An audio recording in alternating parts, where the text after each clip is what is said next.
ଏହି ଭିଡିଓରେ ଆମେ ଜଳଚର ଜୀବମାନେ କିପରି ଶ୍ୱାସକ୍ରିୟା କରନ୍ତି ସେ ବିଷୟରେ ଆଲୋଚନା କରିବା। ତେବେ ଜଳଚର ଜୀବମାନେ ଅମ୍ଳଜାନ ପାଆନ୍ତି କେଉଁଠୁ? ଯଦି ତୁମେ ଗୋଟେ ଆକ୍ୱାରିୟମ ଦେଖିଥିବ ତା ମଧ୍ୟରୁ ବେଳେବେଳେ ତୁମେ ଦେଖିଥିବ ଯେ ଜଳ ଗୁଡ଼ିକ ଫୋଟକା ଆକାରରେ ଉପରକୁ ଉଠୁଥାଏ। ସେଥିରୁ ଆମକୁ ଜଣା ପଡେ ଯେ ଜଳ ମଧ୍ୟରେ ବାୟୁ ମିଶି ଯାଉଛି। ଯେହେତୁ ଏହି ଆକ୍ୱାରିୟମଟି ବା ଜଳାଶୟଟି ଅତ୍ୟନ୍ତ ଛୋଟ, ତେଣୁ ଏଥିରେ ଅଧିକ ପରିମାଣର ଅକ୍ସିଜେନ ବା ଅମ୍ଳଜାନ ନଥାଏ। ସେଥିପାଇଁ ଏହି ଜଳ ମଧ୍ୟରେ ଆମକୁ ବାହାରୁ ଅମ୍ଳଜାନ ଦବା ପାଇଁ ପଡେ। ସେଥିପାଇଁ ଛୋଟ ଛୋଟ ମଟର ଲାଗିଥାଏ। ତୁମେ କେବେ ଆକ୍ୱାରିୟମ ଭିତରେ ଦେଖିଥିବ। କିନ୍ତୁ ଯଦି ତୁମେ ବିଶାଳ ସମୁଦ୍ର କିମ୍ବା ନଦୀ ବିଷୟରେ ଭାବିବ, ସେଥିରେ ଅନେକ ପରିମାଣରେ ଅମ୍ଳଜାନ ଓ ଅଙ୍ଗାରକାମ୍ଳ ଜଳ ମଧ୍ୟରେ ଦ୍ରବୀଭୂତ ହୋଇକି ଥାଏ ଏବଂ ଏହି ଦ୍ରବୀଭୂତ ଅମ୍ଳଜାନକୁ ଜଳଚର ଜୀବମାନେ ଶ୍ୱାସକ୍ରିୟା ଆକାରରେ ଗ୍ରହଣ କରନ୍ତି।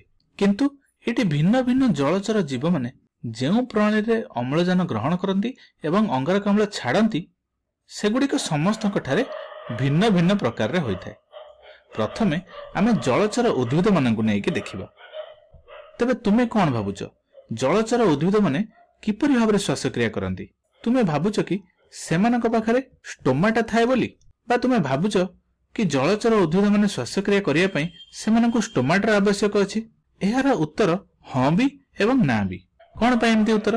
ଯଦି ମୁଁ କହିବି ଏହି ଜଳଚର ଉଦ୍ଭିଦର ପତ୍ର ଗୁଡିକ ଜଳ ଉପରେ ଭାସୁଛି, ଯେମିତି ଆମେ ପଦ୍ମର ପତ୍ର, କଇଁ ପତ୍ରକୁ ଦେଖିଥିଲେ, ତାହେଲେ ସେ ପତ୍ରର ଉପରି ଭାଗରେ ଷ୍ଟୋମାଟା ଥାଏ ଏବଂ ତା ଦ୍ୱାରା ସେହି ପ୍ରକାର ଜଳଚର ଉଦ୍ଭିଦ ମାନେ ଷ୍ଟୋମାଟା ଦ୍ୱାରା ଶ୍ୱାସକ୍ରିୟା କରନ୍ତି।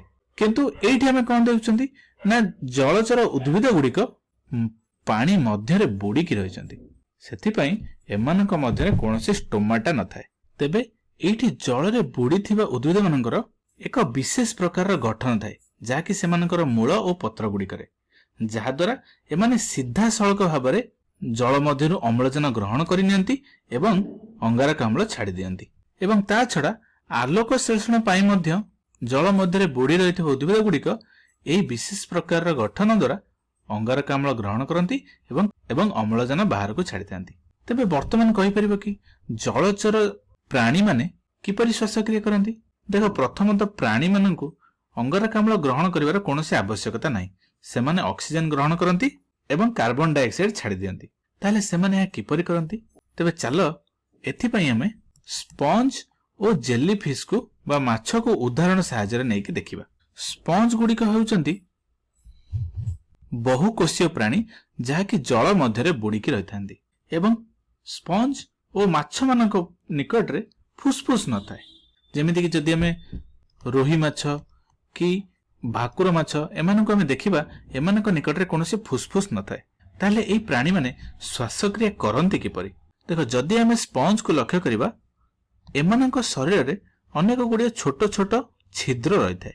ଏହି ଛିଦ୍ର ମାନଙ୍କ ମଧ୍ୟ ଦେଇ ଜଳ ସେମାନଙ୍କ ଶରୀର ମଧ୍ୟକୁ ପ୍ରବେଶ କରେ ଏବଂ ଜଳ ମଧ୍ୟରେ ଥିବା ଅମ୍ଳଜାନ ଗୁଡିକ ସିଧାସଳଖ ଭାବରେ ବିସରଣ ପ୍ରକ୍ରିୟା ଦ୍ୱାରା ସେମାନଙ୍କର କୋଷ ମଧ୍ୟକୁ ପ୍ରବେଶ କରିଯାଏ।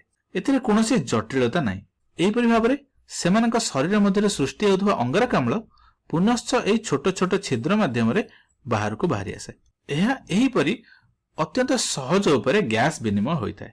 କିନ୍ତୁ ଯଦି ଆମେ ମାଛ ମାନଙ୍କୁ ଲକ୍ଷ୍ୟ କରିବା, ଏମାନଙ୍କ ଶରୀର ମଧ୍ୟରେ ଠିକ ସେହିପରି ଅମ୍ଳଜାନ ଗୁଡିକ ବିସରଣ ପ୍ରକ୍ରିୟା ଦ୍ୱାରା କୋଷ ମଧ୍ୟରେ ପ୍ରବେଶ କରେ, କିନ୍ତୁ ମାଛ ମାନଙ୍କ ପାଖରେ ଏକ ବିଶେଷ ପ୍ରକାରର ଗଠନ ଥାଏ, ଯାହାକୁ ଆମେ ଗାଲି ବୋଲି କହିଥାନ୍ତି। ଠିକ ଅଛି, ଏଇ ଯୋଉ ଅଞ୍ଚଳରେ ତୁମେ ଦେଖୁଛ, ଏହାକୁ ଆମେ ଗାଲି ବୋଲି କହିଥାନ୍ତି। ଏହି ଗାଲି ମାଧ୍ୟମରେ ଜଳ ଗୁଡିକ କଣ କରେ? ମାଛର ଶରୀର ମଧ୍ୟକୁ ପ୍ରବେଶ କରେ ଏବଂ ଏହି ଜଳ ମଧ୍ୟରେ ଥିବା ଅକ୍ସିଜେନ ବା ଅମ୍ଳଜାନ ଗୁଡିକ ବିସରଣ ପ୍ରକ୍ରିୟା ଦ୍ୱାରା ସେମାନଙ୍କର କୋଷ ମଧ୍ୟକୁ ଚାଲିଯାଏ ଏବଂ ସେଠାରେ ଯେଉଁ ଅଙ୍ଗାରକାମ୍ଳ ସୃଷ୍ଟି ହୁଏ, ସେ ଅଙ୍ଗାରକାମ୍ଳ ଗୁଡିକ ମାଛର ଶରୀରରୁ ଜଳ ମଧ୍ୟକୁ ପୁନଶ୍ଚ ବିସରଣ ପ୍ରକ୍ରିୟା ଦ୍ୱାରା ବାହାରକୁ ବାହାରି ଆସେ ଏବଂ ଠିକ ଏହିପରି ଭାବରେ ମାଛ ଗୁଡିକ ଶ୍ୱାସକ୍ରିୟା କରିଥାନ୍ତି। ତେବେ କିଛି କିଛି ମାଛ ଏମିତି ବି ଥାନ୍ତି ଯାହାକୁ ଆମେ ସ୍ତନ୍ୟପାୟୀ ମାଛ ବୋଲି କହିଥାନ୍ତି ବା ସ୍ତନ୍ୟପାୟୀ ପ୍ରାଣୀ ବୋଲି କହିଥାନ୍ତି। ଯେମିତିକି ଯଦି ଆମେ ଡଲଫିନ କିମ୍ବା ତିମି ମାଛ ମାନଙ୍କୁ ଲକ୍ଷ୍ୟ କରିବା, ସେମାନେ ଗାଲି ସାହାଯ୍ୟରେ ଶ୍ୱାସକ୍ରିୟା କରନ୍ତି ନାହିଁ। ସେମାନଙ୍କ ଶରୀରରେ ଫୁସଫୁସ ଥାଏ ଏବଂ ସେମାନେ ଫୁସଫୁସ ଦ୍ୱାରା ଶ୍ୱାସକ୍ରିୟା କରିଥାନ୍ତି। ଠିକ ଅଛି।